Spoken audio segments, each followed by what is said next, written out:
This is the Morning Drive Podcast from Double T 97.3, presented by Cantex Roofing and Construction. I'm Mike Hebert, owner of Cantex Roofing and Construction. Every day is game day, and we'll get it right when it comes to your roofing, construction, windows, and mirrors. Call Cantex Roofing and Construction today. Together, we are one serving you. All right, I've got an Olympic golf update for you. Okay. Our two guys, Ludwig Aubert, he is at -4, and he is through one hole today. Through 5. He's -1 today. He finished yesterday at 3 under, so he's played 5. He's in a group that's tied for 15th. Among those that are in that group, Scotty Scheffler, that is -15. Xander Schauffele and Hideki Matsuyama are now leading this tournament. This is the second of 4 rounds. They're both at -10. And then Thomas Dietrich is at -8, along with a cat by the name of Tommy Fleetwood. Tommy Fleetwood, I recognize that name. He's at -8. You got to be a pretty good fun with flags kind of guy to understand all these countries when they, it's you got to. I'll be honest with you. There's some that I recognize, but a lot that I don't. Yeah, no doubt. No doubt. And the flags are difficult. Yeah. So, yeah. And then the other guy that used to play at Texas Tech. You have to go back to the 14-15 season. Mito Pereira. He is at even. He is +2 for today, and he's in a tie for 44th place. So he's well back of the pack as far as that's concerned. So the track competition gets underway today for the Olympics. So that there's a lot of folks that and I'm extremely interested in that. And you've got a lot of Red Raiders and former Red Raiders and all that kind of stuff that are going to be in various track competitions. So whether they're competing for the United States or for other countries, so I'm excited about seeing that. The swimming will start to wind down. The 50 free is tonight, and the Americans have an entrance in that. And that to me, there's two things that I really, really love watching. Well, lots of that I love watching, but the 100 free is one, and the 50 free, because it's just down. Pure speed. It's just pure speed. It's just down. you just go. So the 50 free is today, and like I said, the United States has one competitor in that. So, and it'll be about 21 seconds, and in terms of how the winner will be somewhere around 21 to. I don't know if they'll break 20. Maybe they will. They might get to 20.65 or something like that. It's hundredths of a second. It's just like track. I just think about these men and women that are competing, and just trying to. First of all, just to get on the podium is a tremendous achievement. Actually, to make the team is a tremendous achievement. To get on the podium is like an amazing achievement. An amazing achievement. Yeah, well said. And then to lose out by hundredths of a second. Can't imagine. Yeah, I can't. Right. I think you still get a certificate up to 6, but the medal's what you want, right? Whether it's gold, silver, or bronze. And get a certificate. You get like a certificate. 4, 5, and 6. Get a certificate. That's the way it used to be. You got a certificate I didn't know that. for 4, 5, and 6. You got some kind of certificate, and that still would be something you would display, right? I would think so. Yeah. You put it up in your office or somewhere. I was listening to Two Pros and a Cup of Joe yesterday, and Brady Quinn's wife was a gymnast back in the day, and she was a world champion. And at one point in time, she was one of the most decorated female gymnasts in the United States, just with her world championship medals. And then she did win a silver as a team member. And he was saying that one of the host, Jonas Knox, goes, well, where's your wife keep her medals? And he's like, he goes, there was a while there she couldn't find one of them, She goes, and then they have a couple of daughters and now a young son, infant. And she goes, the girls use one of them to play dress up with.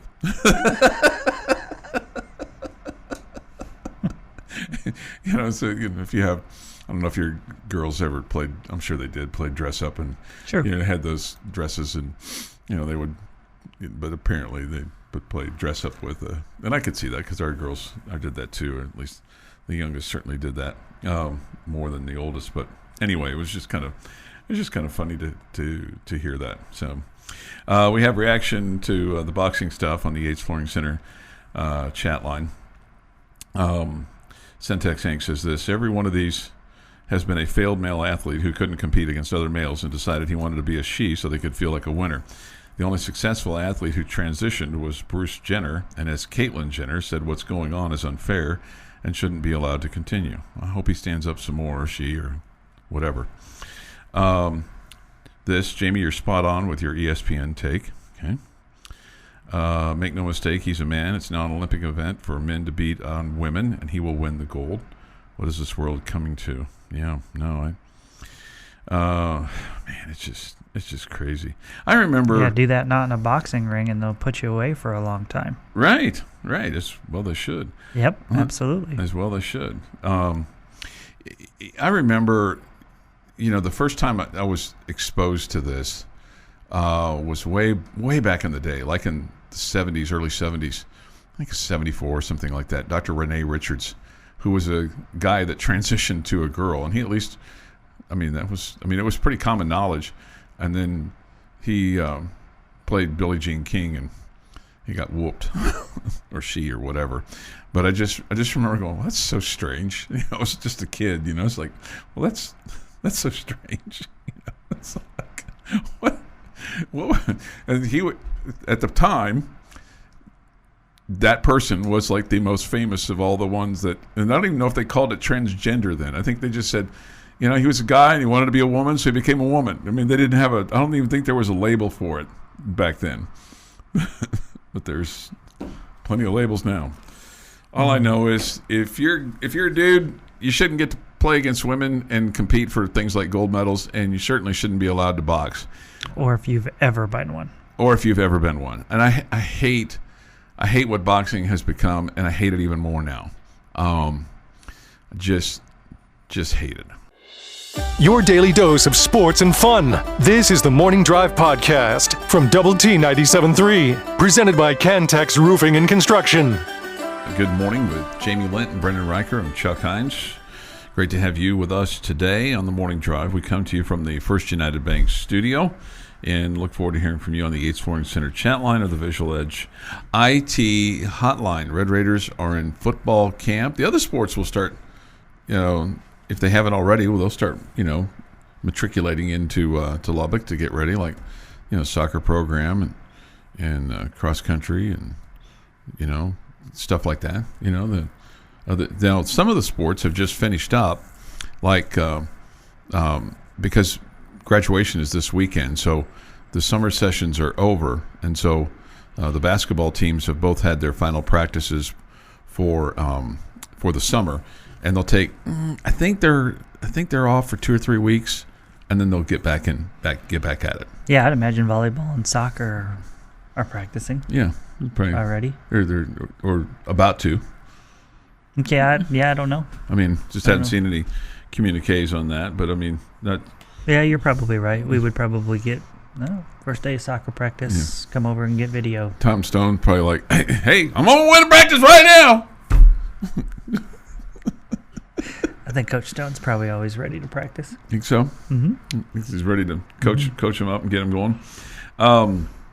So you're like 29 days away from the first football game. They'll take on Abilene Christian. So look, I don't know if this. Do you have any? Okay, this is going to sound strange. Do you have? So this would be a normal question. Yeah, right. This is a normal question, right? Do you have any fears about this season? There's really no, when you kind of look at it just from a 25,000 foot view, there's really no glaring things you're like, oh my God. But I mean, you look at the quarterback situation, obviously, but I mean, you got a starter, but I mean, it doesn't feel like there's glaring gaps, right? Where you're like, I hope they don't figure this out like your opponent. Yeah, I think fear is way too strong of a word. I don't use fear when we're talking about sports teams or whatever. Okay. You fear that you're, kids making good decisions, or or whatever. You fear that your elderly parent is able to, come through a sickness or whatever. Sure. Fear is not the word I use about football, but I get your point. Do I'll tell you, I'm not. I just because I don't know if it's just because I'm accepting of that's the way it is or whatever. Mm-hmm. I'm not overly concerned worrying about the injuries at the quarterback position. I don't know. Part of me just thinks that we're due for a cleaner season there. Okay. Fear. Would I worry that the offensive line is not going to gel and is not as good?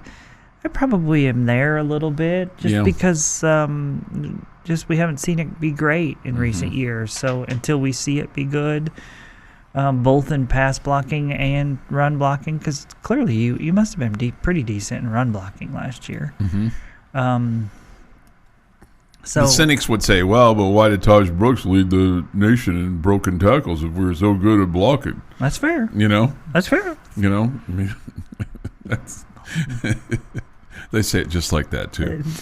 That's totally fair. Mm-hmm. Yeah. And I would say they were smarter than the elderly guy that you meet at the grocery store that asked, do they even practice free throws over there? He's way smarter. I'm concerned. With the defensive line, and I think it's totally out of respect for Hutchinson and Bradford, because I think they were so good and such good leaders and just great dudes that I feel like they're going to be hard to replace. So I guess a little bit, but. Again, like worries, concerns, unknown, all the above that you have in any football season. There's usually a couple things, right? Yeah, there are. Yeah, but I don't think it's like glaring. I'm pretty confident our punter can punt the ball. I don't know who he is, but I assume Joey McGuire wouldn't have brought anybody in that couldn't punt the ball. Right, yeah. Yeah. They've got one. His name is Caden Turner. Yeah. That's one of them. I'm sorry, you'd have had to have been with us all week long to understand that one. Right. Yeah, there's an Australian, too, that's going to be the true punter. The Caden Turner was just right there on my roster when I pulled it up. I'm confident in what you have in the kicking game and Gino Garcia. I think he finished really strong last year, so I like the experience there. Yeah, no strong fears. Yeah, so I think that's healthy. That's good. I mean, that feels, and you shouldn't have any real strong fears if you have an expectation to win 8 or 9 football games. Mm-hmm. I wonder if you did a blind draw, so to speak, of the football program. And you just said, hey, write a number down, 7, 8, or 9. Your punter is Jack Burgess. He is from Bacchus Marsh, Victoria, Australia. Okay, he's 6'3", 215. Okay. I wonder what the, for the 200 people that are inside that building, coaches, assistants, analysts, players, trainers, recruiting coordinators, et cetera, et cetera, et cetera. You get to pick 7, 8, or 9. I wonder what the overwhelming number would be. Would it be 9? Or would it be the middle one, 8? For number of wins? Yeah. The people in the building. People in the building. I would expect them to go like 16. Yeah, Joey McGuire's at probably like 18. Right. So he's going to... We're going to win one past the national championship game, right? Yeah. Is 18-2 passed? Because you have Big 12 would be 13, Yeah. and then how many playoff games it take to win? Depends. Well, on, if we're undefeated, we're in the top 4, so Yes. we're missing that first one. So you would be 2, so it'd be more. 15. So I guess 16 would be if you had the Big 12 championship game plus 3 more games. 3 more, we get you 16. Yeah. So 18 is 2 extra. Yeah. So Yeah. I think Joey McGuire's probably at 18. Okay. I would say I would guess they would lean to 9. Yeah. Okay. Yeah. The Morning Drive podcast from Double T 97.3 is presented by Cantex Roofing and Construction. Hey, good morning here on the Morning Drive. Take your thoughts, comments, Yates Flooring Center chat line. Somebody had asked on the chat line who the number 2 quarterback is behind Baron Morton. It's going to be Cam Brown, and he's a big dude. I mean, he is 6'2", 230. Now they list Baron Morton at 6'2", 220, but it just seems like Cameran Brown's thicker. Just seems that way, but. Yeah, he definitely looks thicker. Yeah, Yeah. it seems a little thicker. And then there's going to be I think we know who's going to be number 3. I think it's Will Hammond. Whether they'll declare that, I don't know. I guess at some point in time on a depth chart they will. And then Jake Strong, who got some time in last year because of all the injuries. I think the situation determines that. I'm going to disagree with you a little bit. Okay. I think if you're playing a guy for, I don't, if I think you're going to play Hammond for his 4 games and call it a red shirt or whatever. Yeah. But I don't know if the situation comes if you needed to use somebody and he had already played his 4 games. I don't think he's the 3rd quarterback. Yeah, okay. I would agree with Yeah. that. Yeah, I would agree with that. So, and you hope you're not in that situation. Goodness gracious, yes. You hope that you're not in that situation. So that's just to answer that real quick. Okay, this communique was sent out by Keith Patterson. He's the head football coach at Abilene Christian. It's a summer update. Okay, he says this will be the best team we've put on the field in my 3 years at ACU. We're a bigger, stronger, faster, more physical unit than the one that ended the season at Texas A&M. Do you think you could get a communique from almost every Division I head football coach in America, and they would say to their fan base, "This will be the best team we've had. We're bigger, we're stronger, we're faster, we're more physical." And then goes on to say our coaches have done an outstanding job filling holes and bringing in talented players who have the potential to make this an exciting season for this program. Okay, I mean, all those things I get. They're encouraging people to buy tickets for the Abilene Christian section here at Jones Stadium, so that's good. Mm-hmm. That's good. We want them to. Their money counts too. Absolutely. So they have an offensive lineman that was selected to the United Athletic Conference preseason all-conference team. Could you have? I guess that's the conference they're in, the United Athletic Conference. Okay. I've never heard of that conference before. They have a couple of linebackers that are in that. A defensive back, and their punter. And their punter is in that as well. His name is Grant Nickel. Okay. So anyway, so that's a little look-see on them, and he did a good job. Let me face it. He did a great job when he was here as the defensive coordinator. I thought so. Yeah. I thought he did a terrific job. And I think he was well liked by folks here. I think still is. And still is, yeah. And so they look at their schedule this year, and it's challenging. He says 7 of their 12 opponents had winning records last year, 3 of whom were ranked in their version of the top 25 preseason. So that's again, they've got scholarship players too.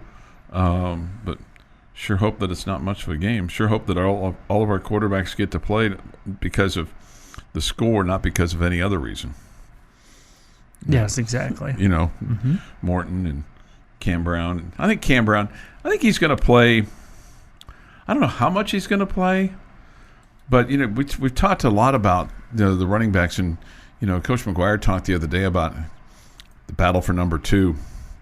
I'll be curious to see how they use him on certain situations.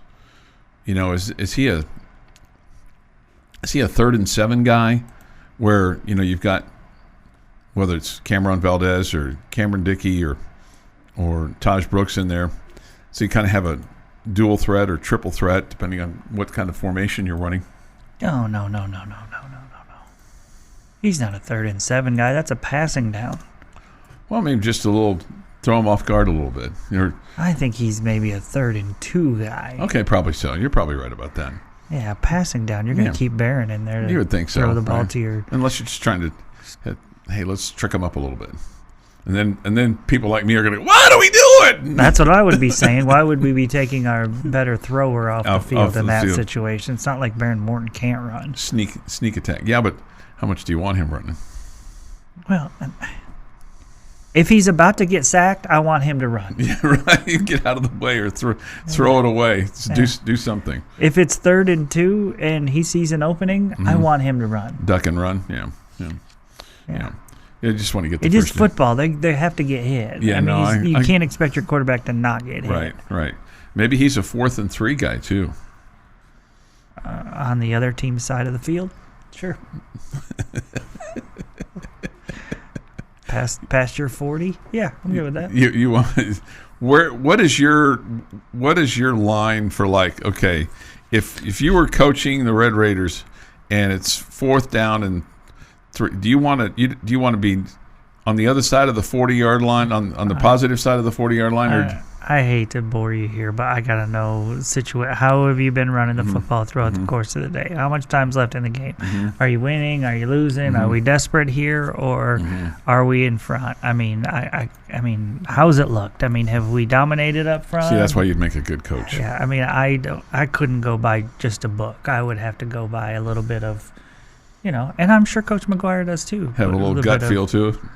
Or situational feel to it as well? Well, yeah, like a feel of, okay, have we been able to run this guy, or do they have Ndamukong Suh in the middle who's dominated us?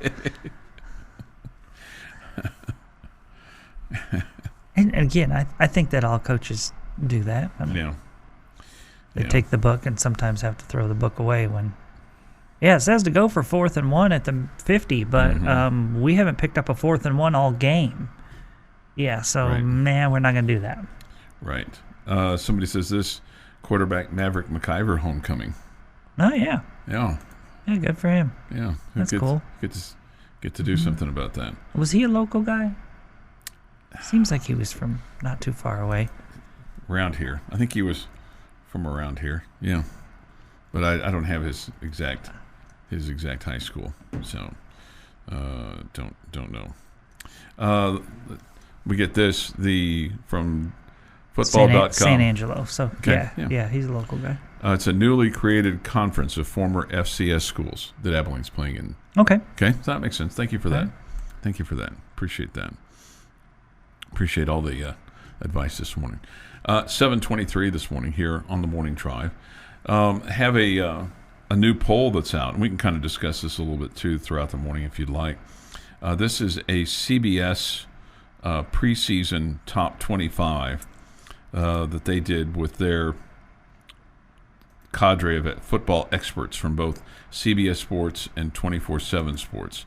They did a top 25, and then they ranked teams 26 through 134th. There's 5 Big 12 teams that are in this list. Utah will probably come as no surprise to you, is the top Big 12 team in their mind. Yep. Okay. At number 10. K-State is next on their list at 17. So only 2 Big 12 teams in the top 17, 3 in the top 20 because Oklahoma State is 19th, Arizona is 22nd, and Kansas is 25th. And take a guess where they have the Red Raiders? 37. 42nd. Okay. I think we're going to be better than that, Jamie. I think so. We'll see. Yeah, I think we're going to be better than that. Sure as heck hope so. This is the Morning Drive Podcast from Double T 97.3, presented by Cantex Roofing and Construction. All right, we'll discuss the Rangers' path to a division title. It might seem somewhat laughable right now, but it's not all that laughable. Next, Jamie's question of the day. Jamie's question of the day on Double T 97.3 is brought to you by Connecticut of West Texas. All right, earlier this week, I allowed you to be positive and You allowed us to be positive. let you fill in the blank as to what would need to happen for the Red Raiders to finish in the top part of the Big 12 Conference. Well, today I'm going to ask you to be negative. Okay. And you have 3 fill in the blanks today. Texas Tech will finish outside the top 8 in the Big 12 Conference if. You got 3 things. Okay. It'd be somewhat redundant to say if the 3 things that I said on the other day didn't happen. But I'll say this. If you can't keep your quarterback healthy at the end of the season, you're going to finish outside the top 8. I'll also say this. If the secondary isn't as physical as you think it's going to be, and its ability to pass protect like you think you can, and with the replacements that you've made, and then also with the guys that you have coming back, that's going to be a problem. And then the other thing is, I'll just say this too, because I know a couple of things that you're going to say, so I don't want to steal from you, but I'll just say I do think this though. If teams find a way to stop Taj Brooks, that will eliminate the balance of your offense if Cameron Valdez or Cam Dickey can't pick up the slack. Okay, could you give me the 3? Okay, so the 3 are not keeping Baron Morton healthy at the end of the season. Your pass protection in the secondary, your coverage, if it fails, like if you had some big losses, right? And you've had people that you've brought in. If you're not able to be successful in the secondary. So do you mean pass defense? Yeah, your pass defense. I'm sorry, I said pass protection. Pass defense. That's a completely different thing. Yeah, you're right. I was thinking protecting against the pass is what I was thinking. Right, that's what I was. Right, pass defense. That's what I was thinking, though. You had me confused. I'm sorry, I didn't mean to confuse. With defensive backs protecting the quarterback. Yeah, I was really confused. No, that's what I meant by that was... If we're using DBs on our offensive line, yes, we are not going to finish in the top 8. That's not what I meant, but what I meant was your ability to defend the pass in the secondary, because they've talked about how physical those guys are and how they have the ability to take away the ball, and it's just going to be a little bit different back there without Dadrian Taylor-Demerson and others. Okay, and then if teams find a way to stop your running attack and Taj Brooks specifically, so that your offense now becomes a little bit more predictable. Okay, that's a lot of words for you were probably looking for something less. Go ahead, Brendan. Okay, kind of along similar lines, talking about balance. I think if you don't have a balanced approach to your offense, meaning you're not handing the ball off to Taj Brooks as much times as you probably should, or you're not throwing the ball probably as much as you could, I think that will hurt the Red Raiders. That's my number 1. Number 2, if you go into game by game, if you're not winning their turnover margin, you're probably also not winning games. There was times last season you were committing way more turnovers than your opponents, and you really didn't have defensively, you didn't take the ball away as much as you were losing the ball offensively. And then number 3, I talked about it a couple days ago, but if you don't score if the Red Raiders don't score on the road, they're going to lose games in the Big 12. They cannot settle for probably less than 20 points, 20 or less points on the road. I mean, and even then, 21 is still a low score for a team like Texas Tech. I thought that was really observant what you said the other day about that, your inability to score on the road. Yeah, that's really. I mean, it was like a 20-point difference. Yeah. Almost. Yeah. I think it was 19 something, but it's like when you look at it, what you said made a heck of a lot of sense. Yeah. Yeah, really, really should. It's. I mean, your defense has traveled. It's your offense that hasn't traveled. Mm-hmm. Yeah. Okay, so number one for me, I'll just throw the blanket statement out there. If you're really hurt by a rash of injuries, okay, quarterback position would fall into that, but it doesn't have to stop there. Okay, so if you're hurt by a rash of injuries, if your passing game does not improve from last season to this season, which would be really, really frustrating if you didn't. And number three for me is if you don't find one or two or three guys that can get after the quarterback. I know that you have some quality back there in the defensive backfield, but there's some new guys. And if you can't help those guys out by getting after the quarterback and you're asking them to defend a little bit longer, then I do think it would be a struggle for that defensive backfield. So got to figure out a way to get after the quarterback. That's number three for me. Yeah. And I figured that the defensive line was going to come in to play at some point in time for you, which I think is fair. I think it's really fair. So, can I make this? So if we're going to be negative for a second, would you be shocked if Taj Brooks didn't rush for over 1,168 yards? No. Yeah. Because I have this feeling that that's not going to happen. Okay. And I'm going to be positive in why I say that it's not going to happen. Well, I think there could be a lot of different reasons. Right. I mean, he could get injured. I mean, your passing game could be bingo. better than your running game, and so you use the passing game more. Bingo. Teams, go into games saying, "Hey, we can't let Taj Brooks beat us. Let's force Baron Morton in the passing game to beat us," and so they're putting extra guys in the box to defend against your run game. I mean, you would think that's going to be a focal point of teams. That's why it's so important for the for the passing game to improve. Because if not, teams are going to try to slow down Taj. Now, that being said, they did that at the end of last season too, and he still racked up a bunch of yards. Yeah, so I do think it's important to be more balanced offensively than you were last season. Yeah. I just have this feeling that I think he's going to get it. I don't think he's going to get 1,500 again. I think he's going to get the record though. But I don't. But I think it's possible that he doesn't get the record. What do you think's a good number for sacks this coming year for the? Do you think that? Let me just ask you this: can they get more than 27? I would hope so. You had 20. So. You had 27 last year. Yeah. You allowed 24 last year. Yeah. I hope so. Let's hope they break 30 or 35 or something. Yeah, because that would show. That would still show a pretty big number though. That would show improvement. Yeah, that would show improvement. All right, it's but one big number, the tackles for losses. You had 70 tackles for losses. Your opponents only had 55. Which speaks to what we just talked about Taj Brooks breaking away from tackles. The Morning Drive podcast from Double T 97.3 is presented by Cantex Roofing and Construction. It's almost the weekend. Hope you and if you don't have anything big planned, it's okay.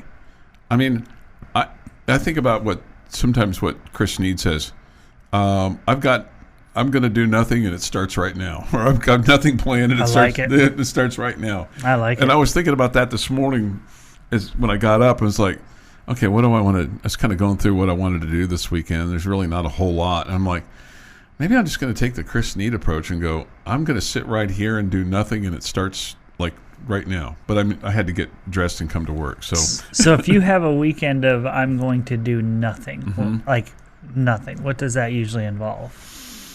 Does that usually involve a lot of time in front of the television? Does that involve you in the pool? What does that involve? Probably a combination of that. Okay. Probably a combination of that, and then probably cooking something. I think I think I want to, and I find that's relaxing to me. I mean, we all have our little hobbies and things that we like to do, but I've got I've got a frozen chicken.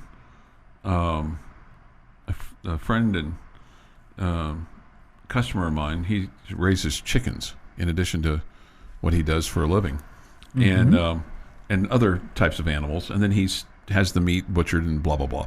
So I've got a chicken that I need to cook. It's in my freezer, and I put it on a beer can and smoke it, and it's pretty tasty. Okay. So that may be something I do this weekend, and spend some time with the Olympics, and spend some time in the pool, and spend some time with the lucky lady, and all that kind of stuff. So, yeah, my yard doesn't need mowing or edged or anything like that. I had a heck of a time with my lawnmower last weekend, but finally got it to do what I needed it to do. Tonight, and I didn't realize this until I just saw this. So tonight we'll have the Astros and the Tampa Bay Rays on. That'll be at 6:40 on 100.7 The Score, and Balls and Strikes at 7:10. What I didn't realize is that tonight is Texas Tech night at the Astros with the Texas Tech Alumni Association. Oh, that's cool. So if you're there in Houston and you're... Do we know who's throwing out the first pitch? I know they had Coach Tadlock do it one year. I do not know. I don't know. I'll see if I can effort that. But at any rate, that should be fun tonight for folks that are in the Houston area and going to Minute Maid tonight. Wear a Red Raider cap or T-shirt or polo or something like that. Take your Red Raider purse with you if you're going to the game. Got to be clear bag though. Yeah, it's got to be clear. Yeah, got to be clear. Bullfighters says this: taking my mom to her third ever Major League Baseball game tomorrow for her birthday. So hopefully we win the weekend. Well, I think you'll win the weekend with your mom just by taking her to the game and spending some time with her. So good for you. Mm-hmm. Good for you, Bullfighter. That's a perfect place for a mom because there's a roof with air conditioning. Yes. Didn't used to be the perfect place for mom there, but it is now. No, not at all. Okay. Unless you're in those left field upper deck seats, because that looks pretty steep of a climb for mom.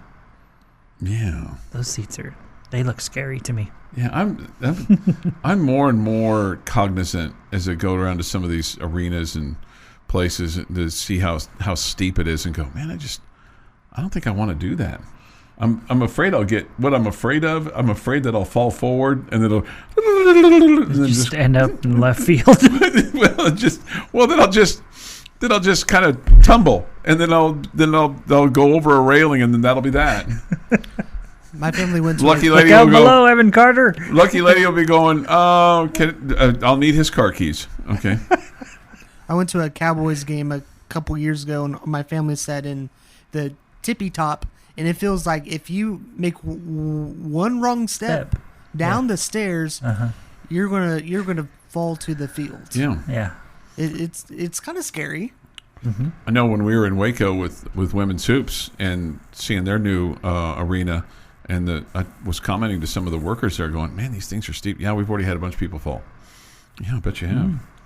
All right, so get a hold of that rail. Here's the article in the Dallas Morning News: how the Texas Rangers can still win the American League West in 5 not so easy steps. Okay, we'll see what you think about this, Jamie, and they make a lot of sense. Step 1 is beat Houston. Simple enough. Astros are right in front of the Rangers. Win head to head and at home, and you can shave a deficit quickly. You've got 3 games against them coming up early next week, Monday, Tuesday, Wednesday, in Arlington. So, yeah, go take care of business there, and you make a huge jump.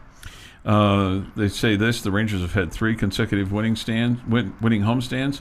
Put together another against Boston, whom they play tonight. We'll have it on Double T 97.3 tomorrow night and Sunday afternoon, and then take care of the Astros, and you can trim some gap. Okay. Mm-hmm. Meanwhile, this weekend, Seattle is at home. And they face Philadelphia and Detroit, teams that have the 2nd and 10th best rotation ERAs in the major leagues. Okay. So you got a team like Seattle that's going to have to face some tougher competition than what they'll face inside their own division. Phillies will be smarting a little bit after getting swept this week, so yeah, they'll be good and angry. Yeah, that's good. Let's go. Number Go 2, they talk about ring gaze, and by that they mean the Rangers during their postseason run last year were 11-0 on the road. Starting with a May 10th loss at Colorado, The Rangers are 11-26 on the road. They've averaged 3.4 runs per game in those games. They've scored 3 or fewer runs in 24 of 37 of those games.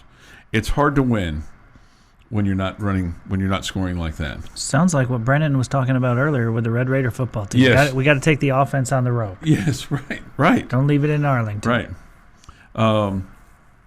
The Rangers will begin a week-long road trip on August the 8th to face the Yankees and the Red Sox. They were 2-4 in those spots last year. A 500 road trip is a must. The good news for the Rangers, Houston is on a trip to Boston and Tampa Bay at the same time, and the Mariners, who always seem to struggle on the road in the second half, begin a 3-city trip that finishes up at the Dodgers. Okay? Number 3, clean up on the bad teams. Yeah. That's due in large part to 16 remaining games against the White Sox, the A's, and the Los Angeles Angels. They play those teams 10 times in a 2-week stretch from August 27th to September the 8th. They get the White Sox again? Yeah, right. That's what they say, yeah. The White Sox, the A's, and the Angels. Mm-hmm. The Astros, meanwhile, in that stretch, face Philadelphia, Kansas City, and Arizona. Better teams. Yeah, much better teams. So Seattle's opponents in the same time are at .492 winning percentage, but the stretch does include a second City 3 stretch in a month's stretch between August 13th and September 8th. The Mariners play 19 of their 25 games on the road. So remember, we talked about how they're not exactly the best road team, the Mariners, okay?